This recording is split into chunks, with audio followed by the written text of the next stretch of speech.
दोस्तों आओ झूमे गाए में आपका स्वागत है। भगवान कृष्ण के बचपन को उसके चमत्कारी और मनमोहक प्रसंगों के लिए मनाया जाता है, जो उनके दिव्य स्वभाव और एक रक्षक और प्रिय व्यक्ति के रूप में उनकी भूमिका को दर्शाता है। कृष्ण की बचपन की कहानियां न केवल चमत्कारी कारनामों के बारे में हैं, बल्कि गहरे आध्यात्मिक सत्य भी बताती है। वे दैवी सुरक्षा, प्रेम और बुराई पर अच्छाई की विजय के विषयों का वर्णन करते हैं। वे कृष्ण की पहुंच और प्रासंगिकता पर जोर देते हुए उन्हें अपने भक्तों का प्रिय भी मानते हैं। भगवान कृष्ण के प्रारंभिक वर्षों की कुछ प्रमुख कहानियां और प्रसंग इस तरह से हैं। कृष्ण का जन्म वासुदेव और देवकी के यहाँ मथुरा की एक जेल कोठरी में हुआ था, जहाँ उन्हें राजा कंस ने कैद कर रखा था। उनका जन्म विभिन्न दिव्य संकेतों और चमत्कारों के साथ हुआ, जो उन्हें विष्णु के अवतार के रूप में चिन्हित करते हैं। कृष्ण को कंस से बचाने के लिए, जिसे देवकी के 8वें पुत्र द्वारा मारने की भविष्यवाणी की गई थी, वासुदेव ने शिशु कृष्ण और गोकुल में तस्करी कर लाया। उनका आदान प्रदान नंद और यशोदा की नवजात बेटी से हुआ, जिन्होंने कृष्ण को अपने बेटी के रूप में पाला। एक बच्चे के रूप में भी कृष्ण ने असाधारण कार्य किए, जैसे राक्षसी पूतना को मारना, जिसने उन्हें जहर देने की कोशिश की थी, और राक्षसी तृणावर्त, जिसे उन्होंने भवंडर में ले जाने की कोशिश की थी।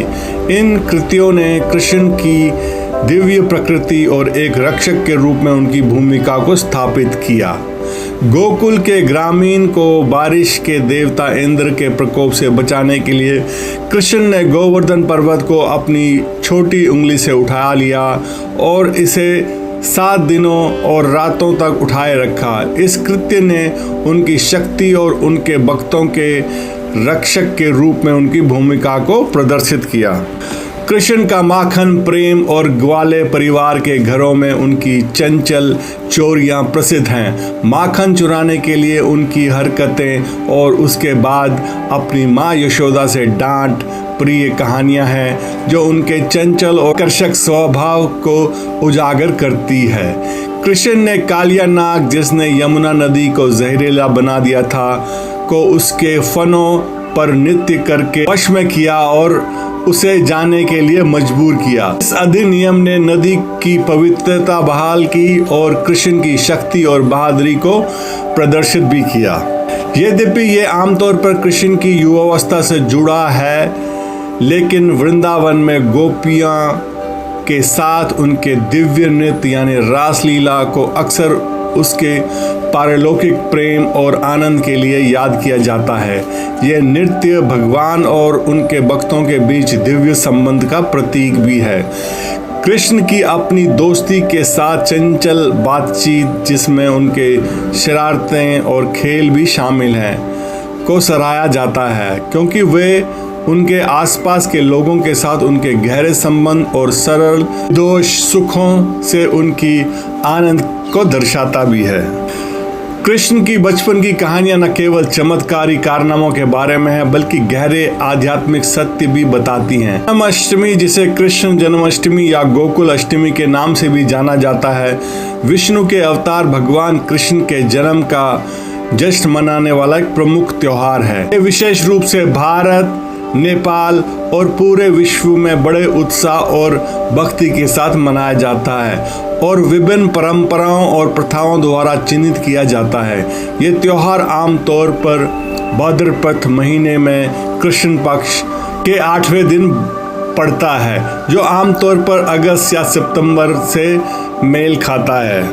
अब रहा सवाल जन्माष्टमी समारोह के मुख्य पहलू क्या हैं। भक्त अक्सर पूरे दिन उपवास करते हैं, आधी रात के बाद ही अपना उपवास तोड़ते हैं, जो कृष्ण के जन्म का माना जाता है। उपवास में आमतौर पर अनाज से परहेज करना और केवल फल, दूध और अन्य हल्के खाद्य पदार्थों का सेवन करना शामिल होता है। मंदिरों और घरों को फूलों और रोशनी से सजाया जाता है। भक्त विशेष पूजन करते हैं और कृष्ण को समर्पित भक्ति गीत और भजन गाते हैं। मुख्य पूजा अक्सर आधी रात को की जाती है, जो कृष्ण के जन्म का प्रतीक है।